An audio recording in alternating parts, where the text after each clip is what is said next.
Salut à tous, on se retrouve dans une nouvelle vidéo pour un tuto sur le R44.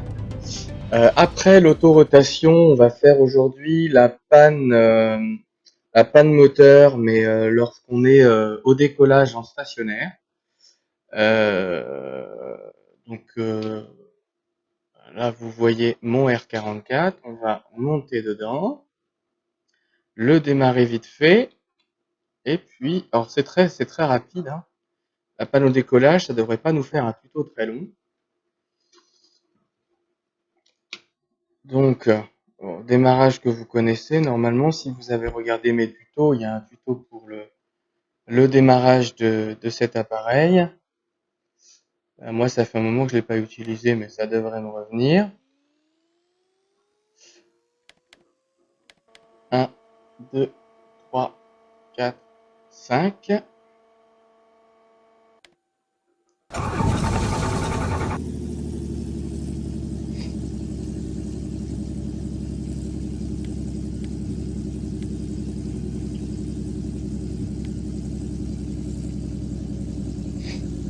Donc là, c'est bon, le clutch est engagé, normalement, ça devrait tourner, c'est bon. On va faire les tests de vitesse, le temps du démarrage.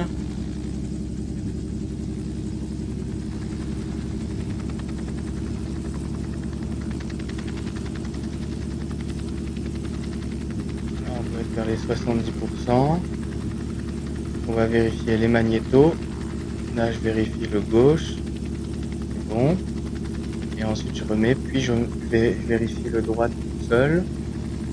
On a une légère chute de l'aiguille, mais pas beaucoup. Et puis après, on va monter dans les tours jusqu'à la vitesse minimale du rotor. Voilà, là, on passe dans le vert. On soulève un petit peu le pas du collectif. Ça sonne. Ça veut dire que c'est opérationnel. Là, on est à peu près à la vitesse optimum. On active le gouverneur. Là, je monte mes gaz. R44 démarré. On a un vent de sud. On va donc monter et faire un quart de tour en montant pour rester face au vent. Un quart à gauche. Dérive, rotation à droite et translation gauche. Donc, on va faire du pied gauche et du cyclique droit en montant le pas du collectif. Le cyclique est légèrement tiré en arrière pour éviter qu'il prenne de vitesse. Il vaut mieux qu'il recule un petit peu quand on fait de la montée comme ça à la verticale. Il faut garder un point de repère à l'œil pour vérifier qu'on monte droit, qu'on ne prend pas de vitesse. Donc là on monte tranquillement, on sort de l'effet de sol et imaginons qu'on tombe en panne. Qu'est-ce qu'on fait? On l'empêche de perdre de la vitesse de chute en levant le collectif au maximum. Là, mon collectif est à fond. J'ai plus de vitesse rotor, mais je suis tombé au sol sans m'écraser.